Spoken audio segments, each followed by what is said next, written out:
get started as we have just 1 hour for this meeting today. So thank you very much for coming. This is a seminar from the Department of International Education. I'm Liz Jackson, the acting head of the department.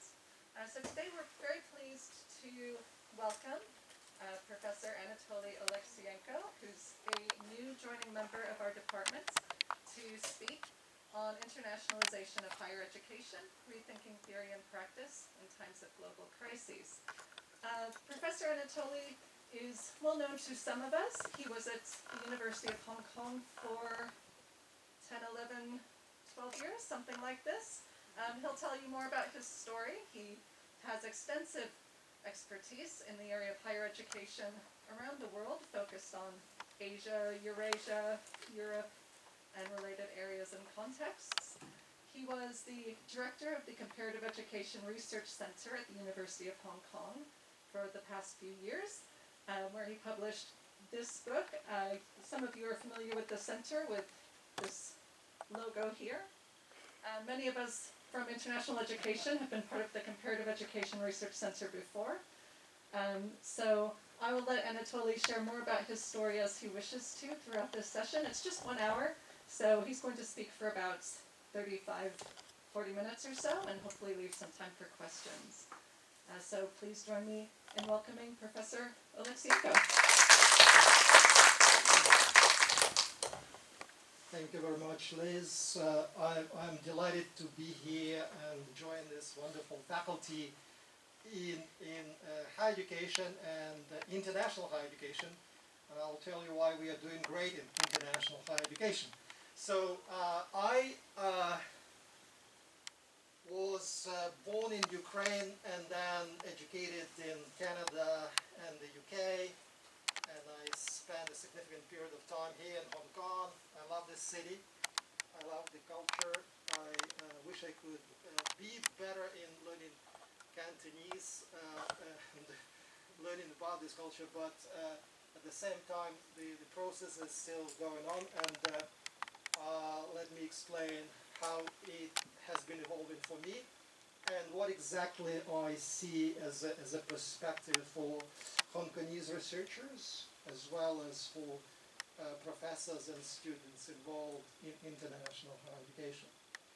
So in general, I chose this topic after Liz and colleagues invited me to be a departmental representative for internationalization, and I did research on internationalization before. Liz showed the one book which we did on international status anxiety and higher education, the Soviet legacy in China and Russia, and then if you wish you can have a look at this.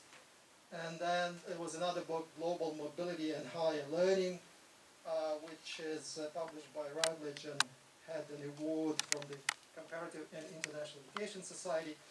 And a book which was based on my thesis, but then waited for 10 years before it became the book.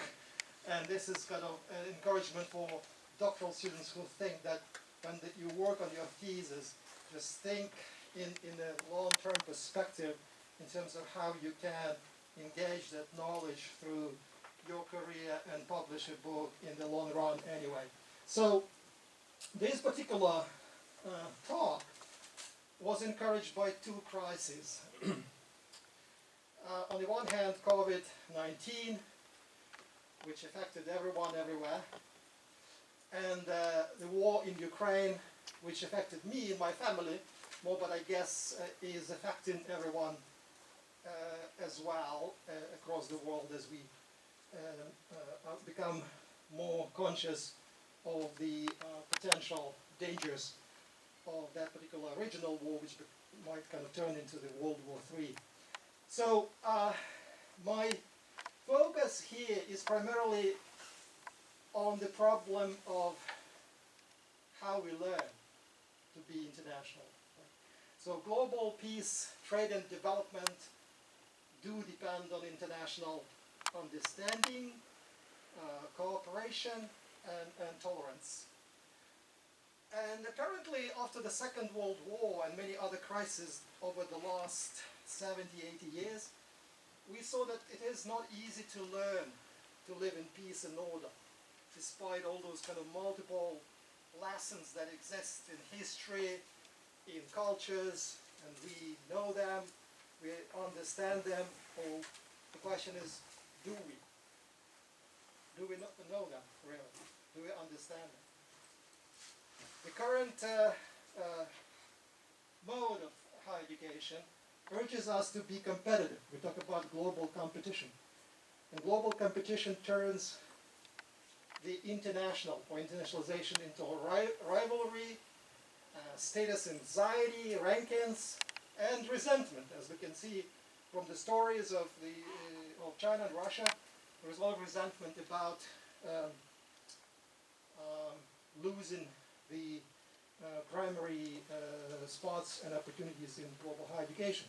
So some of the researchers who did studies on internationalization before argue that internationalization is pretty much over, as we live in this age of globalization, which promotes dichotomies, good versus evil.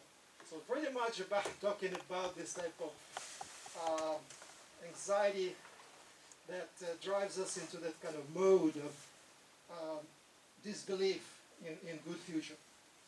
So the question that I ask is how we can learn to build international relations for mutually beneficial, inclusive, and tolerant environments in our higher education programs, in projects that we develop, and how we can spread this knowledge in a better way across classes and universities. Before I just move into the sophisticated issues, I probably have to define what is internationalization. So I guess over 4,000 citations are related to this particular statement by Jane Knight, defining internationalization as the process of integrating an international, intercultural, or global dimension into the purpose, functions, or delivery of post-secondary education. And Knight explains that internationalization as a term just emerged not long ago in the 1990s.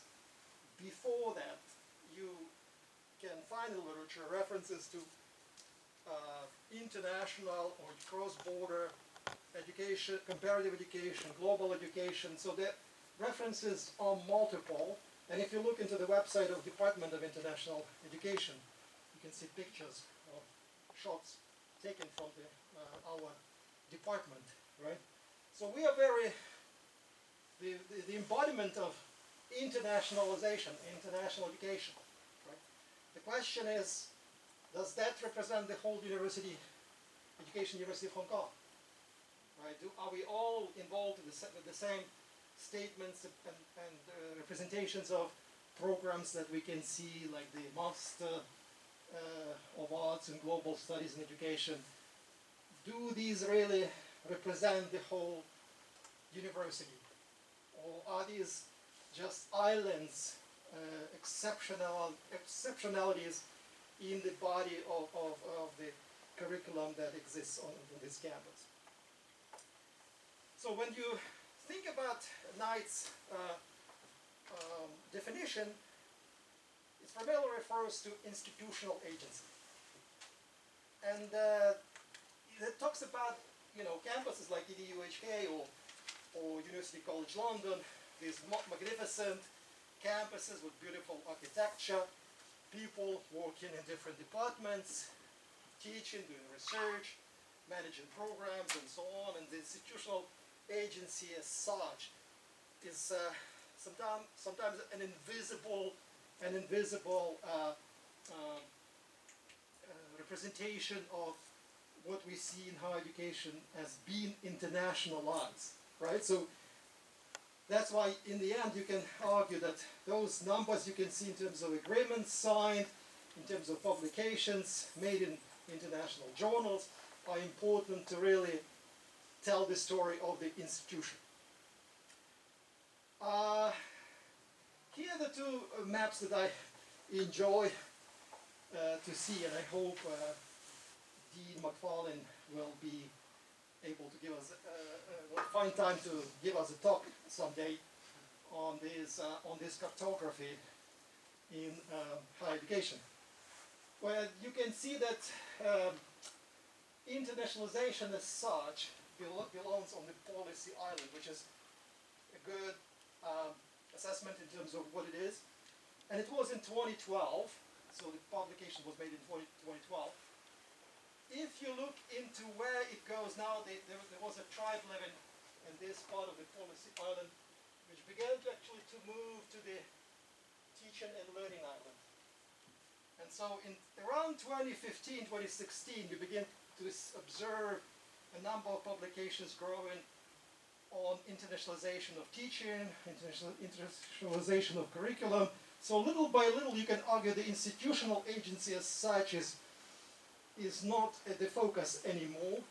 But if you look into the other map, which Professor McFarlane developed 10 years later, and which is more about the ideological seascape of higher education, you can definitely see that internationalization is located somewhere on the isle of what Chris McFarlane calls idolization, the idolization isle, right? You can see many other islands, Island methodology, philosophy bank, dystopians retreat, pragmatist peninsula. So I look forward to the talk where Bruce can tell us more about that idea of how these different islands exist. But in terms of locating them on the policy island, with institutional agency perspective, as well as turning them into idolization, making that type of fascination without reason, let us say, it's explained actually by what we observe with the rise of neoliberal higher education, right? So it includes the pursuit of international branding and reputation by universities and nations, competitive as opposed to cooperative approach to internationalization, predatory international student recruitment, international students as cash cows, the transformation of universities into international businesses, and substandard quality in branch campuses and overseas education. That's what Bamberger, Morris, and Yemeni argue in 2019. But if you look into what Tomtik and Kurs from Estonia explain in terms of why we have that development, what they say is that in general that comes from the expert agreement, right? So if you send a paper, let us say, about internationalization and peace, your paper may not really be accepted because the experts are not ready to admit your paper on peace or social justice, for example, because the experts have not developed yet a norm which would allow them to admit your paper into the larger discourse, right? So these are kind of, we argue about these gatekeepers in science, and sometimes gatekeepers doesn't mean a positive term in general, and I explain to you why in the next slides. So what I do here is I look into the appearance of international higher education in WOS journals, Web of Science, these impact factor journals. These are the darlings of bureaucracy, any bureaucracy in any university. These types of journals are admired. So, and what you can definitely see there is interesting development in the number of papers on internationalization really grows, and especially during COVID years, despite all the talk that we are vulnerable and so on. In fact, no, just the number of publications have been growing everywhere.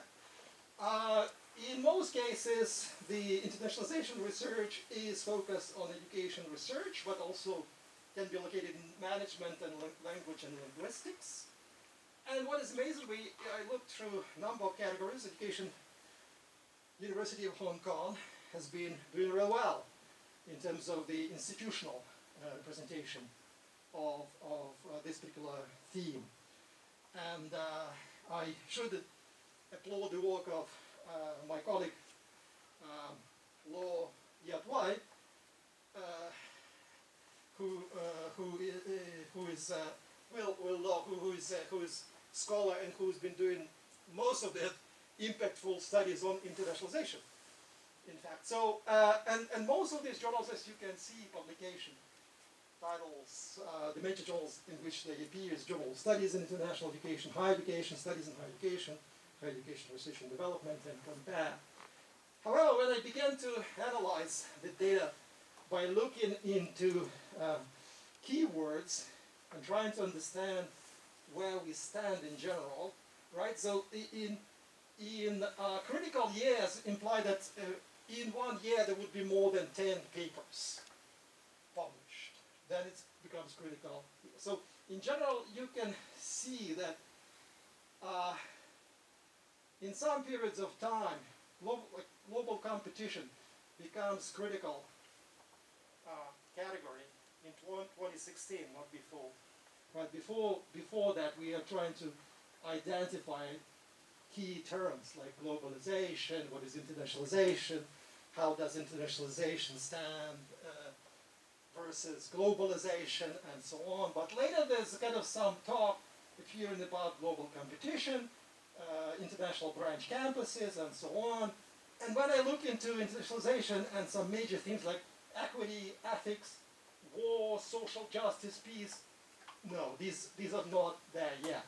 I mean, they have not become critical at all. You may find 2, maybe 4 papers, and again, when you see those green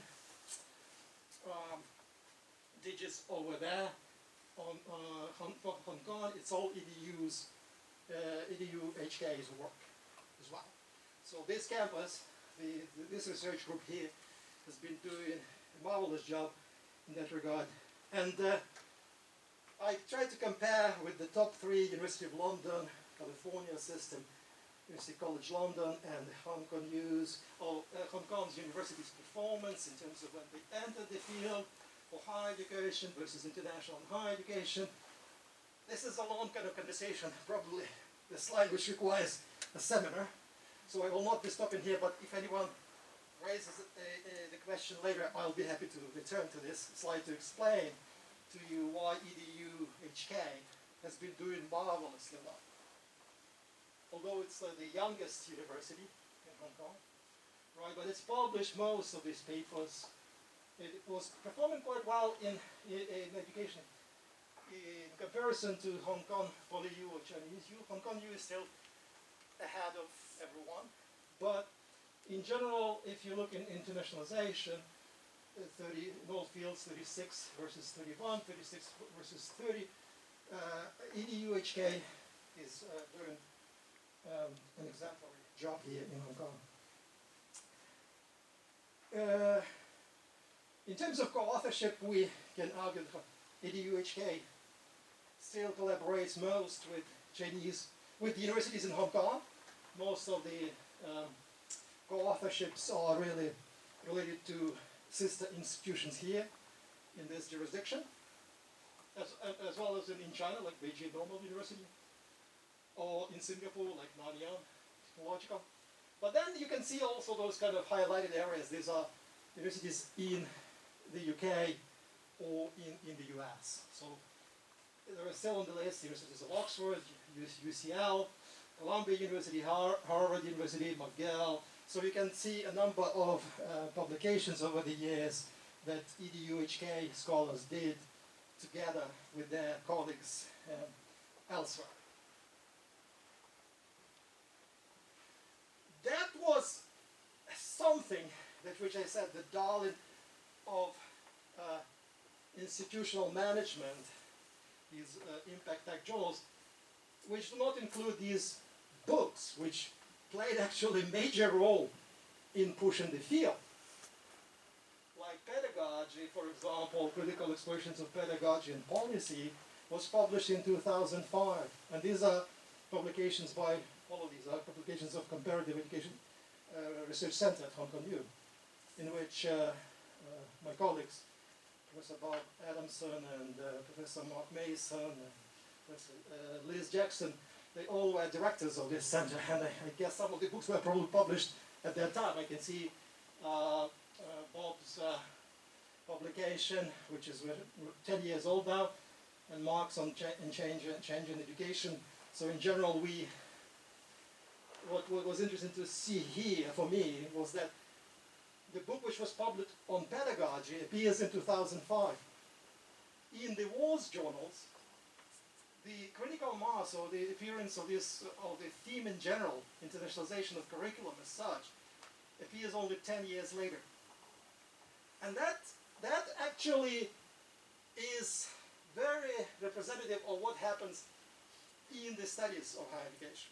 If you want to do an innovative work in general, you do it on periphery, not in the center. The center is preoccupied or controlled by those gatekeepers, by experts who have the norm, and they control the norm. They are afraid of these peripheral, strange topics. They don't understand them. They don't have reviewers to invite. So if you submit a paper with a new name, with a new topic and so on, they don't have anyone to engage because they depend on peer reviews, and peer reviewers are not ready. There are no people who would read this new innovative type of work.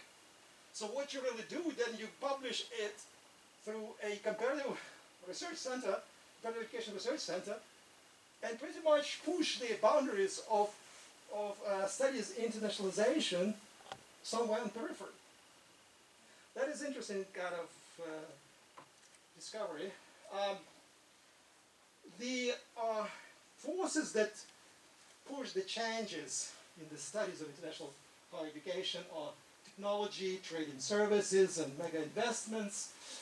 And you can see that change in the studies of international higher education through generations of change in internationalization, but also the changes in the studies of internationalization.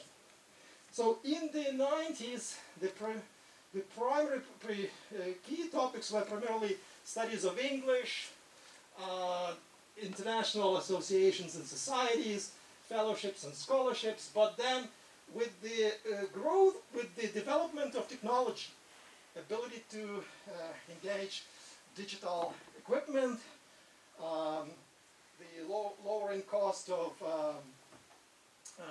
transcontinental travel, as well as institutional capacity to handle international, you can see the developments of the topics which really push the institutional agency presence and make it more significant in the study, right? So if the study of English as such, or development of these networks, depends on human agency, on individuals who develop the study or practice.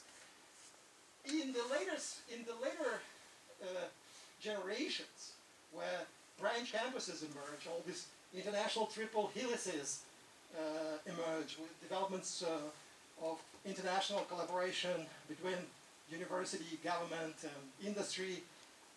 When the regional hubs become really significant topic, you definitely see the growing power of institutional agency, right? So it's not surprising to see that type of pressure from the institutional agency as such in practice, right? Institutional agency implying the growth of managerialism, the growth of cost, but also the improvement of campuses with regard to finance, to control, to technology, and so on, making it heavier and heavier. So institutions really become really important players in all this.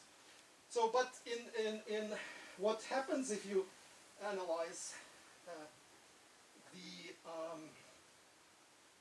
Web of Science journals, and my head is buzzing actually, I just kind of feel like after reading at least 1,000 abstracts, I feel a little bit kind of overwhelmed.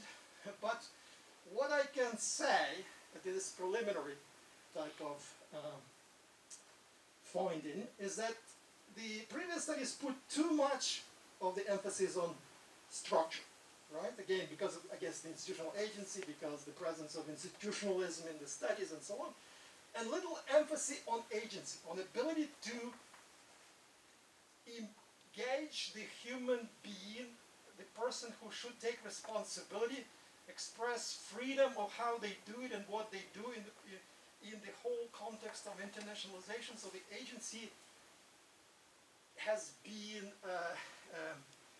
not I'd say absent. It's not absent. Over the last several years, there's been increasing interest in terms of what students do, and as I said, the tribe from that policy island was moving to the teaching island in some way, so they were more engaged with the ideas of what happens with curriculum, how this all changes, and so on. So, but in general, because of the technology, mega investments, and trade, and all the regulations, right? Administrative presence and administrative rigidity as such is appreciated.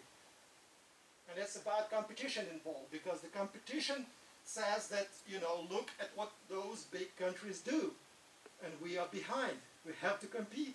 We have to invest more in technology. We have to invest more in trade and so on. So administrative rigidity is appreciated and overappreciated by resource dependency thinkers, while human agency becomes more disempowered and vulnerable. And internationalization discourse is shaped, in my opinion, by idealscapes rather than by political realities. And some major emphasis, as the one which I found from Professor Eng in our faculty in the Department of Educational Leadership, I think. And so he made this emphasis on internationalization of higher education contributes to building more than economically competitive and politically powerful states. It represents a commitment to the development of an internationalized curriculum where the pursuit of global citizenship, human harmony, and the climate of global peace is of paramount importance. So that was like a random call, a unique one among 2,000 other papers which don't really do that, don't really emphasize that message of let's look at something different. Not necessarily the neoliberal powers and competition as such, but the harmony which is needed on this planet. Besides, I think there's been underestimation of the cost. And when I say about cost, I don't mean the accountable cost, intangible cost. I talk about the intangible cost, which is difficult to calculate. And that's, despite the benefit we have, like internationalization gives our cultural capital and diversity, enriches learning experiences, expands staff horizons and capacity, and interconnects professional community. This is all true, these are benefits. But the costs are there, and these are those intangible, hidden costs like cultural shock, feeling of isolation and discrimination, confusions and anxieties, a lack of communicative strategies, entrenched cultural stereotypes, and so on. Those are in the students' perceptions of what they receive as a result of this agency, which is concerned about competition, calculation, performance, performativity, and so on, and which underestimates those kind of important messages which some students may not really be telling, but some researchers already begin to do this, and it's good that they really emphasize those important costs that we should be paying more attention to. So in my research here, and I will try and I'm mindful of time, and I would like to hear more from you, so I'll not be spending too much time on this. But the agency becomes really an important issue in the internationalization with the spread or growth of this kind of threatening presence of global crisis. And several of them we have lived through, I think, over the last decade or so, and which urges us to rethink how the crisis effective global higher education is managed in terms of sharing public and private interests and funds, commercialization and charity, bureaucracy versus pal pay community. I will tell you more if you're interested about that. Comes from the Ukrainian case. But big questions for academia, or one of the questions which bothers me, is who will be or should be taking leadership in managing wicked problems, problems that you cannot solve easily, problems which you think they are solved, but in the end the unintended consequences lead us to more of the problems in the same area and so on. So the problems of wicked character or current crisis require more of this attention. So in general, what I'm calling for is looking into more the human agency dilemmas. With my collaborations with Liz Jackson, just with the special issue on freedom of speech, freedom to teach, freedom to learn, the crisis of higher education in the post-truth era, in the education philosophy and theory journal. You're most welcome to read those papers, they're great, and explain what was my previous collaboration. Again, Liz also contributed to that, which was focused on human vulnerability in the global design and global corporate design of higher education. But also the work which also encouraged me to think more about the role of and responsibilities of professors was the earlier work by, again, Bruce McFarlane, which led me to kind of get a good GRF grant the other day.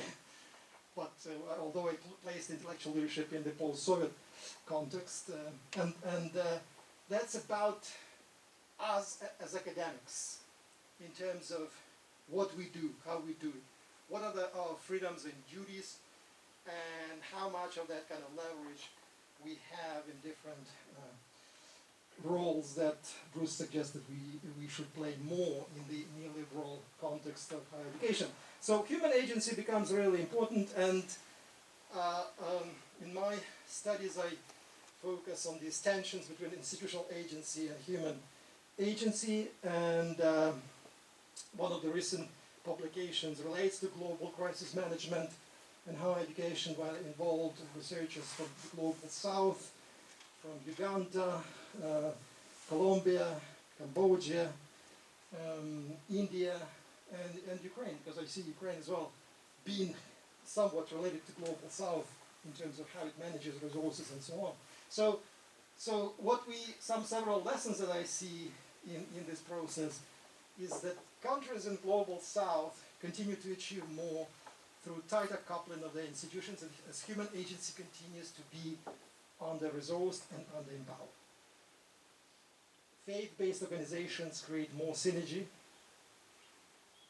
See, Catholic or Islamic institution and so on, you definitely have the same system of values, and it's easier for the manager, institutional manager, to appeal to certain principles on values and so on, but it's not possible to do that on public university campuses with diverse values and principles and interpretations of what is important in life.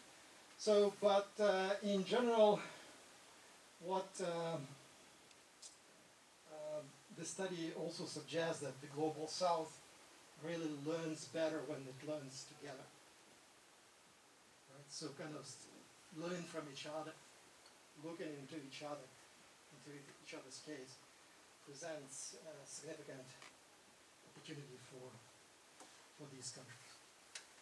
I wanted to kind of go a little bit further, but let me stop here, and I'll address some of the points that I might kind of convey through some slides that remain in my answers or suggestions for further readings and engagements with myself. So we just developed here a community of international higher education,